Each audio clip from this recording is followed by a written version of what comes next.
برای شناخت این غربت به سفرم ادامه دادم. به روستای آسیابر دیلمون رسیدم. اما همه درب مغازه های قدیمی که به اصطلاح محلی جیر بازار نامیده میشد بسته بود.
آدم‌های این روستا که در آن زندگی جاری بود به کجا کوچ کردند؟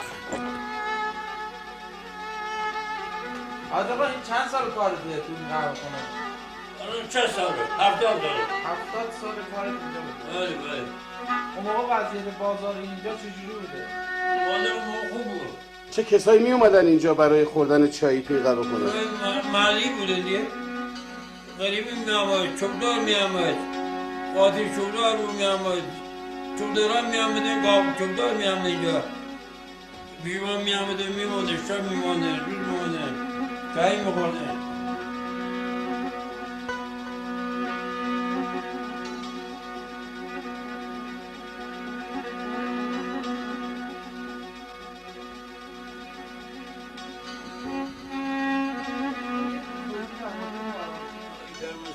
در من قهوه خونه دارم. در مثلا باز دارم. میشونم. بله.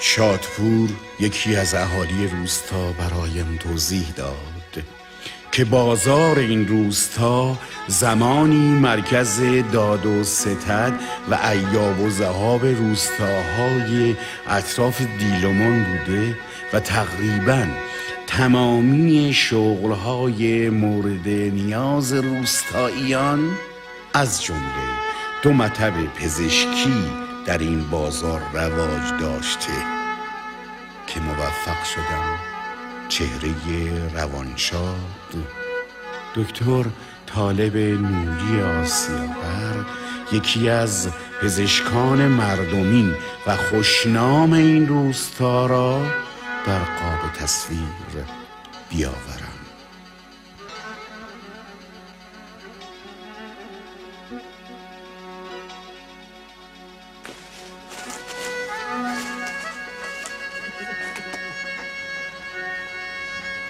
اینو خیاطی.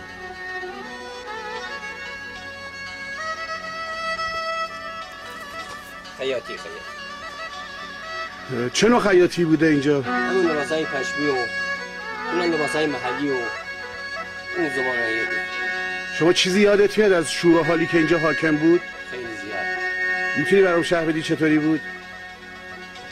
قضیه تا و اینکه بازار همه تا وجود گالوش و رهگذر و رهدیکار و دیکاران 50 60 دکان بالش آرد ارد پنیر ارد کره بر ارد ایشان همه اردنیه یه جب گندم و آرد و برنج خرید بودن نفت و برای کلهت برشون بزرگترین بازارش که یه اینجا مطلب دکتر بود که یه میلت سفت وسط های اون ما 2 روز 3 روز خواست نوبت بیسته تا او دکتر این مطلب بینه این بیماره تو این معالجه بکنه.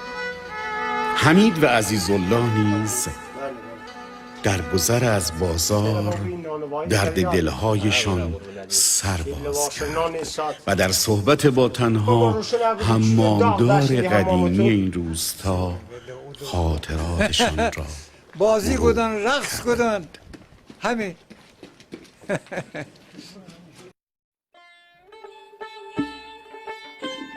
زمانی که برای برگزاری جشنواره نوروزول در آسیابر حضور داشتم شاهد تلاش عده‌ای از دلسوختگان مقوله میراث فرهنگی و ثبت میراث ملی این بازار محلی ارزشمند بودم که امیدوارم تاکنون زحماتشان به ثمر نشسته باشد. باقی مانده های نسل های گذشته نیز نشانه های ارزشمند اجدادیشان را یک روزه برای آشنایی مخاطبان همان روز در یک مغازه قدیمی به امانت در معرض دید مشتاقان قرار